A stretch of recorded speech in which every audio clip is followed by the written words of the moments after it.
वो खाना जो जन्नत से नाजिल होता था, मन्नो सलवा, अल्लाह की तरफ से एक ऐसी नेमत जो सिर्फ बनी इसराइल के लिए मुकर्रर की गई थी।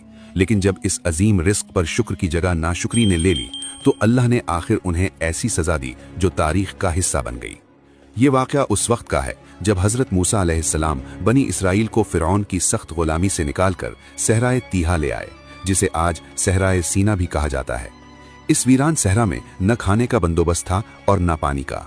भूख और प्यास से परेशान होकर लोग शिकायत करने लगे। हज़रत मूसा अलैहिस्सलाम ने अल्लाह की बारगाह में दुआ की।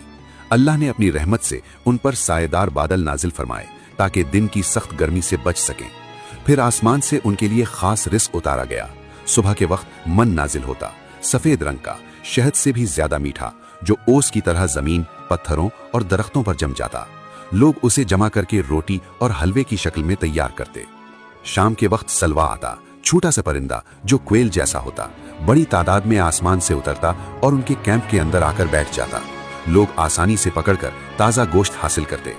अल्लाह ने उनकी रहनुमाई के लिए दिन में बादल का सुतून और रात को आग का सुतून मुकर्रर फरमाया। जहां सुतून रुकता वहीं वो अपना कैंप लगाते और जहां वो चल पड़ता बनी इसराइल उसके पीछे चल देते। कुछ अरसे तक सब लोग इस नेमत पर खुश रहे, लेकिन फिर बनी इसराइल फिर से नाशुक्री की राह पर चल पड़े। वो हजरत मूसा अलैहिस्सलाम के पास आए और कहने लगे, ए मूसा, हम रोज रोज एक ही खाने से तंग आ गए हैं। अपने रब से दुआ करो कि जमीन की आम चीजें दे दे, सब्जियां, खीरे, प्याज, लहसुन और मसूर। हजरत मूसा अलैहिस्सलाम ने यह बात सुनकर हैरत और सख्त नाराजगी के साथ फरमाया, क्या तुम बेहतरीन और जन्नत जैसा रिस्क छोड़कर कमतर चीजें तलब कर रहे हो? अगर तुम्हें यही चाहिए तो मिस्र वापस चले जाओ। उनकी लगातार शिकायतों और नाशुक्री को देखकर अल्लाह ने सख्त फैसला फरमाया।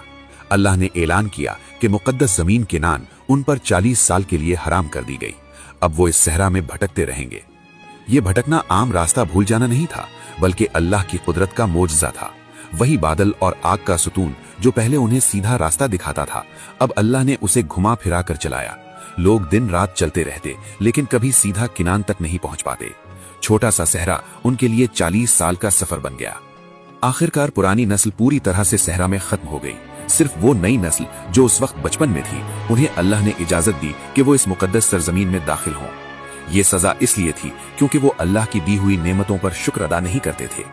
अगर आप कुरान से मिलने वाली ऐसी ही हिदायत भरी कहानियां सुनना चाहते हैं तो जिक्र लेंस को सब्सक्राइब करें, वीडियो को लाइक और शेयर करें और कमेंट्स में लिखें कि आप नेक्स्ट किस वाकये के बारे में जानना चाहते हैं।